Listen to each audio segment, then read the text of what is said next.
कमल कुमार गुप्ता जी। राधे राधे, जय गुरुदेव भगवान। राधे राधे महाराज जी। महाराज जी, गृहस्थ जीवन में रहते हुए सर्वोच्चम दान कौन सा माना गया है?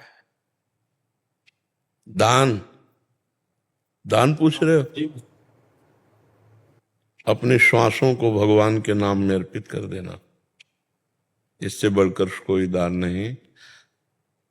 एक राजा निरिग हुए हैं, निरिग भागवत में कथा है। वो रोज लाखों गौवें दान करते थे, स्वर्ण से उनके खुर मढ़ा के और स्वर्ण की चादर, सींगों पे स्वर्ण मढ़ा के, स्वर्ण की झालरें मोतियों की ऐसे बना के, मोती माला है जैसे, और ऐसे चादर डाल के लाखों गाय दान करते थे। ब्राह्मणों को घर जो चाहिए, मतलब उनको ब्याह कराना तो ब्याह, बड़ा वैभव, सब दान करते, सब दान। लेकिन श्वासों से भगवान का नाम जप नहीं करते थे। तो जरा सा अपराध बना तो अगला जन्म उनका गिरगिट का हुआ, सुन लेना। इतना बड़ा दानी और गति बिगड़ गई, गिरगिट बन गए जान के। बहुत बड़ी बड़ी यज्ञ और बहुत बड़ा दान करने वाला महाराजा नहुष देवराज इंद्र की पदवी पे बैठा, और वहां गलत आचरणों के प्रति भावना आने पर अगला उसका जो पतन हुआ वो अजगर के रूप में हुआ, अजगर योनि को प्राप्त हुआ। तो बड़े बड़े दान, कन्यादान, स्वर्ण दान, रुपया दान, गौ दान, सब दान करने वाला यदि श्वास से भगवान का नाम जप नहीं करता तो कहीं ना कहीं वो फिर माया उसको घसीट लेती है।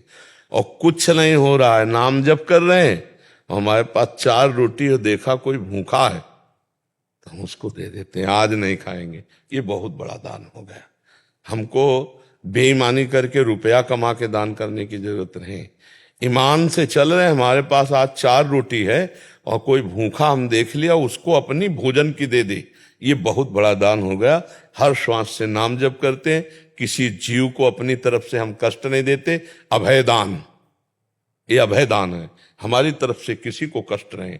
और अपने कर्तव्य का पालन, निष्ठा के लिए प्राण दान, जो आपने पूछा सर्वश्रेष्ठ दान।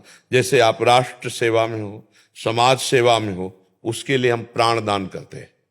जरूरत पड़ने पर गोली खाएंगे, अपनी धर्मनिष्ठा, अपने कर्तव्य का पालन, अपने श्वासों को भगवान में समर्पित, और जरूरत पड़ने पर हम भूखे रह जाएंगे, दूसरे को भोजन दे देंगे।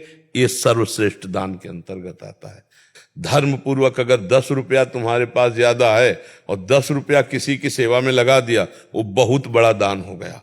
अधर्म के द्वारा किया हुआ लाखों अरबों रुपया भी कुछ नहीं तुम्हारा मंगल करेगा। और धर्म के द्वारा 1 रुपया कमाया है और वो भी किसी की सेवा में लगा दिया तो बहुत बड़ा दान माना जाएगा, जानते हो। तो धर्म पूर्वक चलो और दूसरों को सुख पहुंचाने का भाव रखो, अपने कर्तव्य का पालन, हर श्वास से नाम जप, ये सबसे बड़ा काम है। श्वास रूपी सबसे कीमती चीज यहाँ क्या है, समझा नहीं जाता। श्वास है। जैसे आपने 50 साल में लाखों अरबों करोड़ों रुपया सब कमा लिए, वो आपकी आखिरी श्वास है, तो कहा जाए कि आप एक श्वास और बढ़ा लीजिए पूरे जीवन की संपत्ति देके, तो एक श्वास नहीं बढ़ा सकते आप। मतलब श्वास कितनी कीमती है, पूरे जीवन की कमाई में भी एक श्वास आप प्लस नहीं कर सकते। उन श्वासों से आपने राधा राधा राधा जपा, भगवान नाम जपा, ये सबसे बड़ा दान किया। और जो हमें भगवान ने सुविधा दी है, आवश्यकता पड़ने पर हम दूसरे के भी सहयोग में लगा सके धर्म पूर्वक, ये हमारा सबसे बड़ा दान होगा। हमें और कोई विचार नहीं करना। एक पहाड़ है हमारे विश्व में, सुमेरु पर्वत नाम है, वो लाखों योजन बड़ा है। 1 योजन कहते हैं 4 कोस को, 4 कोस को 1 योजन कहते हैं। और 4 लाख योजन का है, 4 लाख योजन, सोचो कितना बड़ा हो। सोने का पहाड़। ऐसे तो पहाड़ है भगवान की इस माया में, तो हम उनको किलो 2 किलो सोना दे के रिझा लेंगे क्या?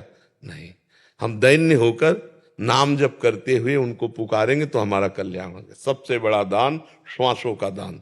और फिर परिस्थिति के अनुसार, अब जैसे कोई प्यासा है, अब उसे रबड़ी का दान करो थोड़ी, उसे पानी पिला दो। कोई बीमार तड़प रहा है, उसकी औषधि करा दो। आवश्यकता अनुसार जो है वो सबसे बड़ा दान माना जाए, उस समय वो सबसे बड़ा दान है। कोई एक्सीडेंट हो गया, रास्ते में पड़ा तड़प रहा है, लोग देखते हुए शीशा खोलेंगे, वीडियो बनाएंगे, चले जाएंगे, ये अपराध है। उस समय तुमने देखा वो जीव तड़प रहा है, अगर तुम्हारे अंदर थोड़ी भी दया है तो आप दुनिया की बातें मत सोचो कि पुलिस क्या कहेगी, समस्या में फंस जाएंगे। भगवान देख रहा है, हो तुम उसकी उस समस्या में पहले सहयोग करो, उसको उचित स्थान पहुंचा दो। भगवान तो देख रहे हैं ना सब बातें, तो अवस्था और आवश्यकता उसके अनुसार जो किया जाता है बहुत बड़ा दान उस समय होता है। अपने श्वासों का दान करो, अपने कर्तव्य का पालन करो, ये सबसे बड़ा दान, अलग से कोई सोच विचार करने की जरूरत नहीं। जी।